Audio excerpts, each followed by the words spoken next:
Executive Director of 4-H Camp Farley. It's springtime, and we're going to go get our bees, and we're going to start the new year with 2 new hives.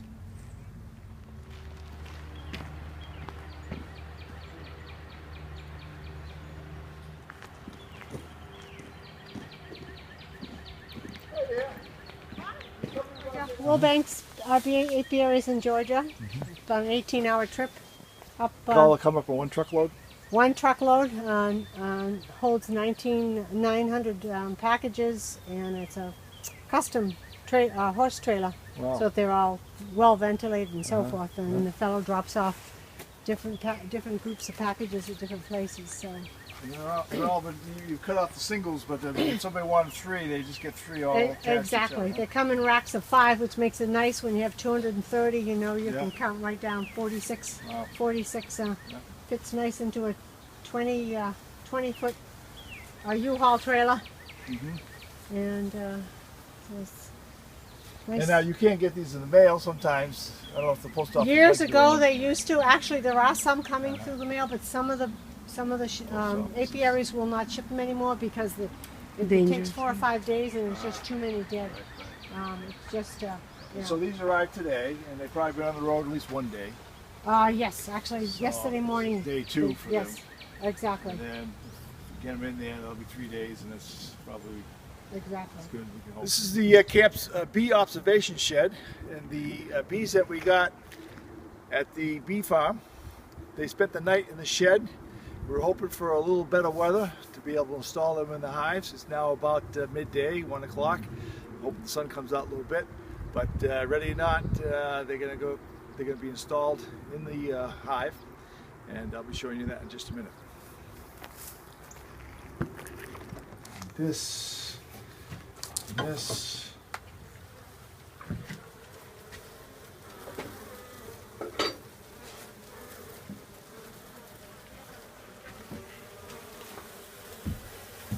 I removed this out of the hive when I was cleaning it up. This is called a burr, and it's actually just a free-form piece of comb that the honeys make without any foundation and without any start. This is actually more of a natural type of comb versus the kinds that we have when we give them a foundation to start with.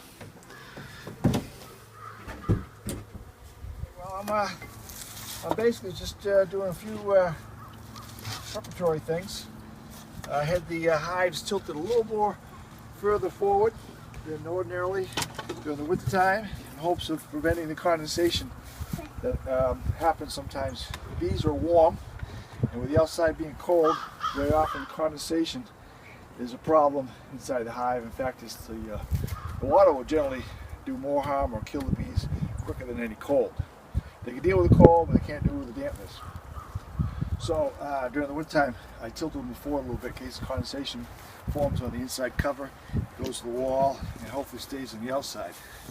Now, other than that, you still try to have a little bit of a pitch to your hives, just so the rain hits and runs off it versus having it completely level. One hive. But anyways, we'll take the empty cover inside here.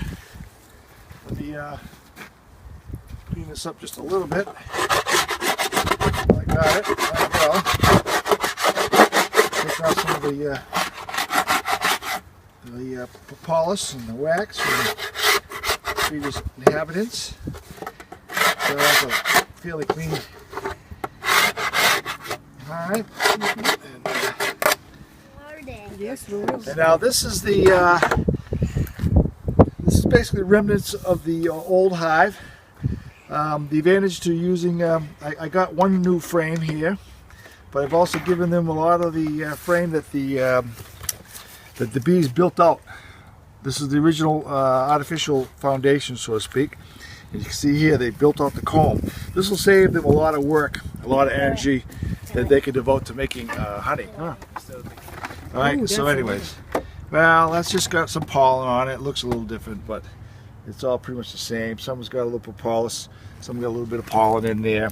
These are all left over from the other bees, and that's all just all dried pollen in there. And the bees will come in here and actually clean up everything, and whatever they don't like, they'll clean up. and they'll restart and do some housekeeping. And Ooh, that's a full one. well, this has got some pollen in it, and you can see there might have been a little, even some Honey. left over. Well, it's not really honey. It's interesting, and I still don't know why, but they were actually taking some of the sugar I was feeding them with, and they were storing that.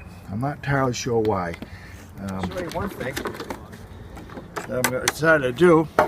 The bees that died last winter definitely didn't die of starvation. They still had plenty of food. Ooh.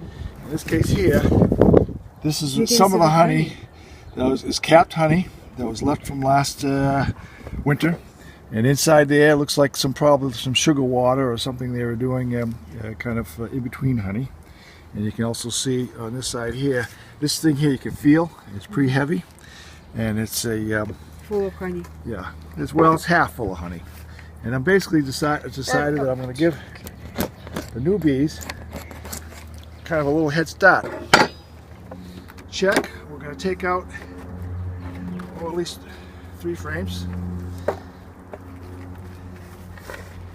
Maybe 4.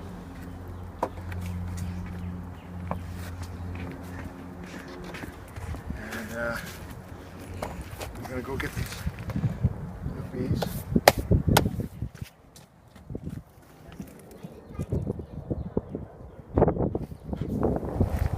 With spraying the bees with some sugar water. Sugar water does a couple things. They like it. It kind of weighs them down. Gives them something to do. They all start licking each other. And also, it makes it a little more difficult for them to fly because they're all kind of sticky and a little heavier.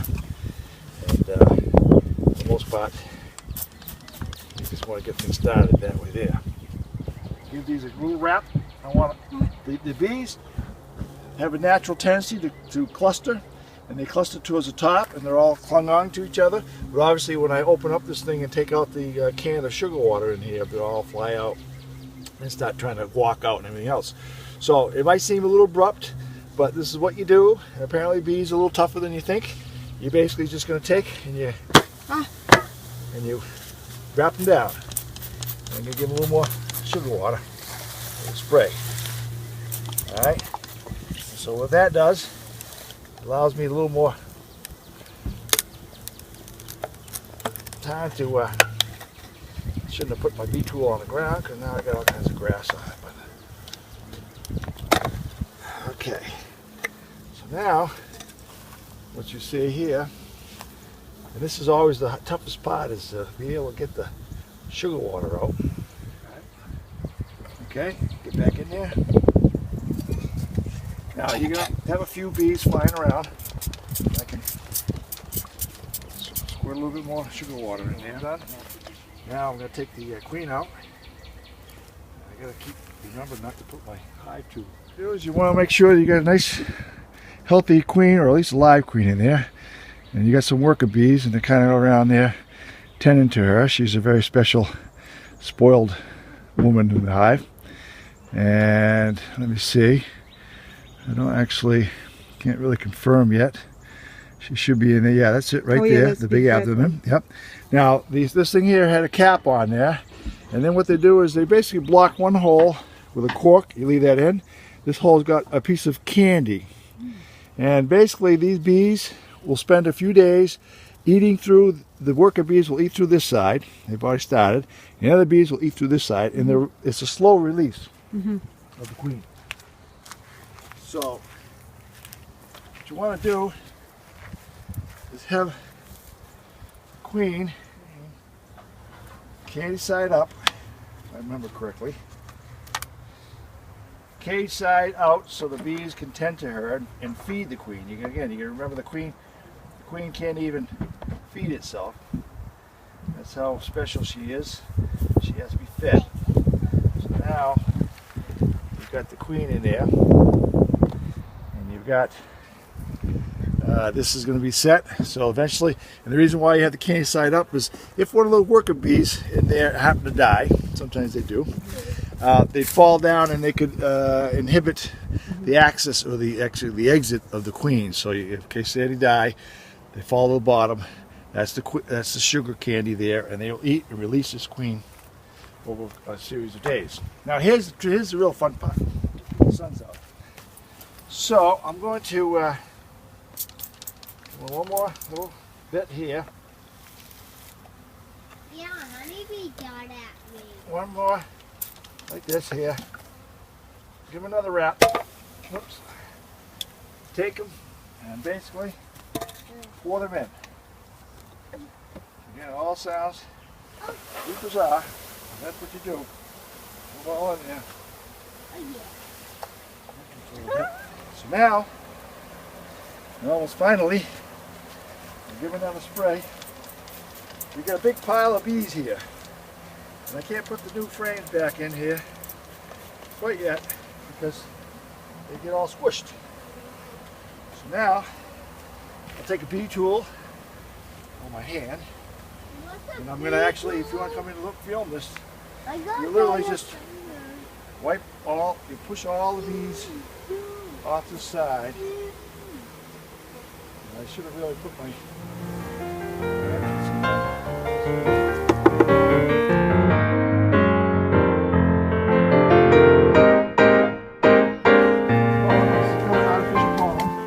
Gives them a little bit of a head start there.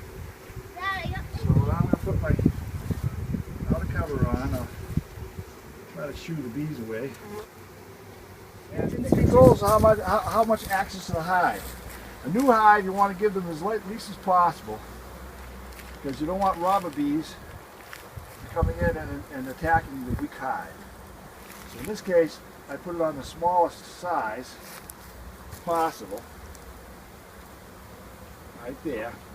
In fact, I'll come back a little later and I'll put some grass in there and close it up, but I want to let some of these stray bees find their way back in there. To this here, again, they can defend it when they're growing hive in case they get robber bees. They can actually defend any intruders, and then when it's things in the middle of summertime, you remove it completely. Or in this case, if you want to block it off, there's also the option of putting it in a piece of grass in there.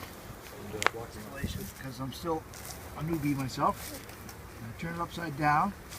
There's a little screen on here. I'll show you a little later. I'm not. Basically, a suction will form and the sugar water won't come out, but the bees, they'll come and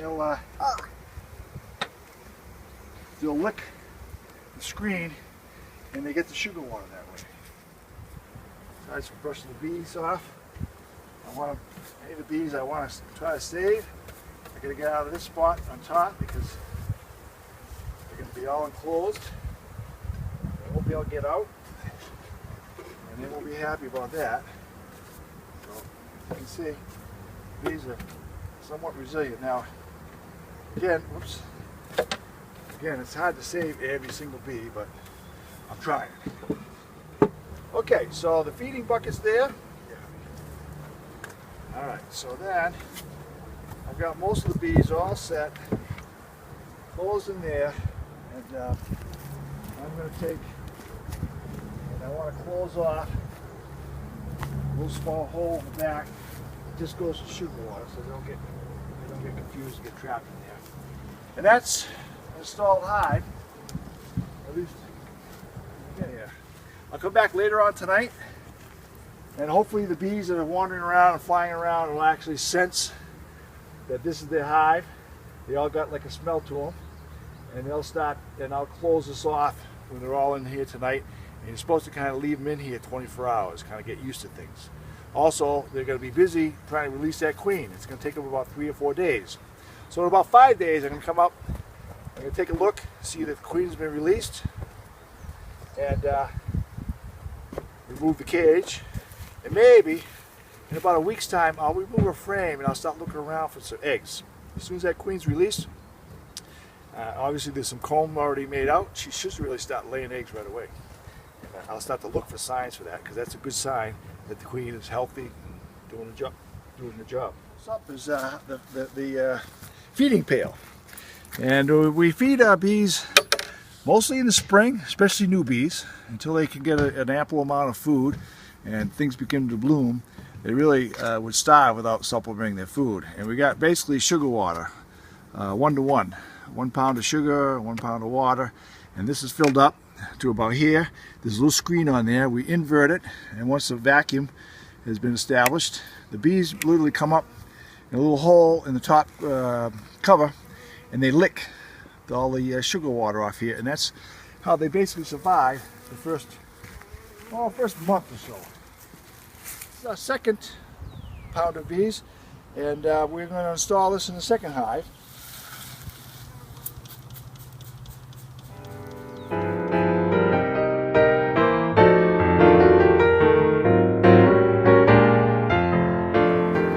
Desirable spot, but get some of the built-out comb from the hive that didn't make it. And I see the honey. Yep, they'll have some honey, and this is a darker here. Again, whatever little Why is it damage. some of them dark and some of them white? Well, because some of them were used for pollen. If you look, you can almost see a little residue in some of these. Some of these were probably built out and were never actually used for anything. So we're gonna kick out 3 or 4 frames. And here comes the fun part. A little wrap. Drops it down. And go again. Them all sticky, all occupied. They're less likely to fly away. They're busy cleaning each other. They weighs them down. Use the bee tool. Remove the plywood. Again, this sugar can. Right? Mm-hmm. Over here. And importantly, I'm going to slide the queen out. Okay, and then I'll take this piece of wood, try to cover this back up for time being. Oh yeah, I see the queen right away. Oops. I think, let me see, you get some of the bees out of the way. And let's see, you see the queen? Yeah, there's the queen right there. She's got the big abdomen, she's right on top. So now that we know we've got the queen, we'll start to proceed and take off the metal. That's closing in the, I want to be careful because if by chance that candy isn't there, the queen could fly away.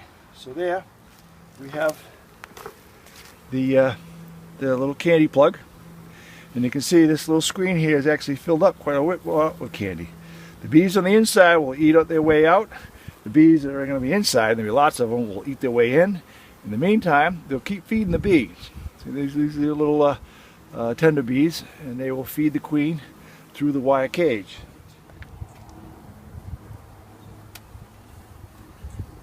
Elastic band. There's a couple different ways of securing this. Sometimes they use nails. They've got a different school of thought. I went to the school where you use elastics to hold the queen in place. It's going to take the bees anywhere from 3 to 4 days to release this queen. So you don't want to put it too close to the top. You don't want to put it too close to the bottom. But I want to be able to secure this queen so it's going to have room to get out, and the bees have access to her and they can feed her. And that queen is in there nice and secure. Well, here we go. So now I'm going to go ahead and wrap these down one more time. Give them a good wrap. Give them a little spray. Come up. Literally pour them in here. And we just, there we go. Okay, so then we can try to make a little room in here. Literally, just can move them aside. Or you can use your bee tool. Be gentle, they're all kind of a little sticky. I want to be gentle because I don't want them to get squished when I put the frames down either. So they're already starting to walk around and climb up the frames. So then we can introduce the rest of these frames here. And right like that. If I can block off the hole, I might as well put this whole side down. And I'll put some tape on that. Mm-hmm. If I do that, I could have put the pollen patty, but I don't think they're going to need the pollen patty. Mm-hmm. Okay, so the last thing I'm going to try to do is fill the sugar water. And I'm going to do this over the cup because I'm trying to minimize getting too much sugar around here between the spraying and the cans. Right. You can't help it. But we don't want to bring too loud of a dinner bill to some of the other bees in the area. The other bees in the areas are probably hungry too. Not a lot of flowers going on this time of year. And they're probably looking for sources of food that work better than a brand new hive and sugar water. Okay. So this is just to cover the pail. Put this on top. That. Bricks. I'm actually going to take the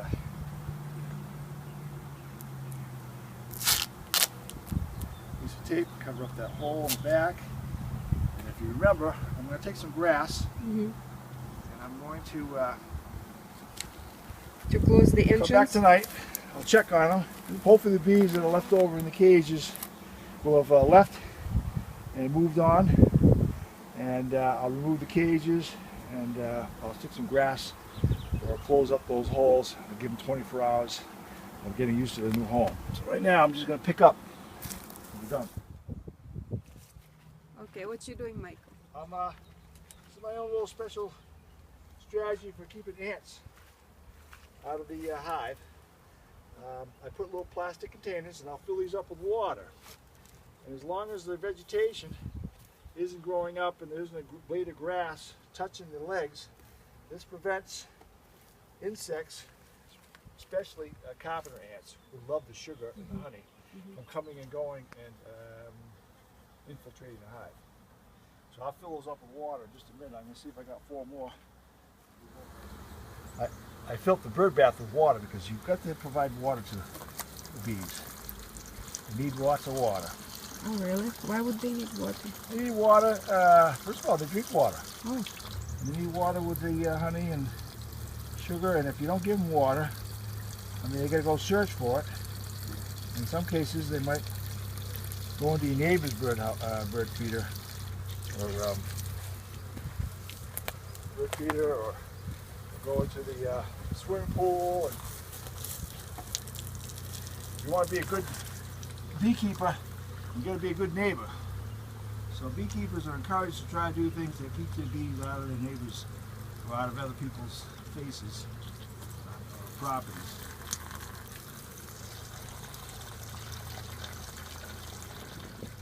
Okay, so now we have both these installed, both hives, and we're just basically just buttoning it up, and we're going to wait. I'm going to come back and check these in about 4 or 5 days to see if the queen has been released. And then I'll come back and maybe take another peek in about a week's time and see if I can see signs of eggs. That'll indicate that not only the queen has been released, but the queen is doing their job of laying eggs. Once you got a laying queen, you're pretty much on the home stretch. As long as you keep feeding them some sugar water, supplementing their food, in the first couple of months of spring, until things kick in, the bees pretty much take care of their own, take care of themselves. So thank you for tagging along with me, installing the bees for Camp Farley. I look forward to showing you some honey maybe later in the season.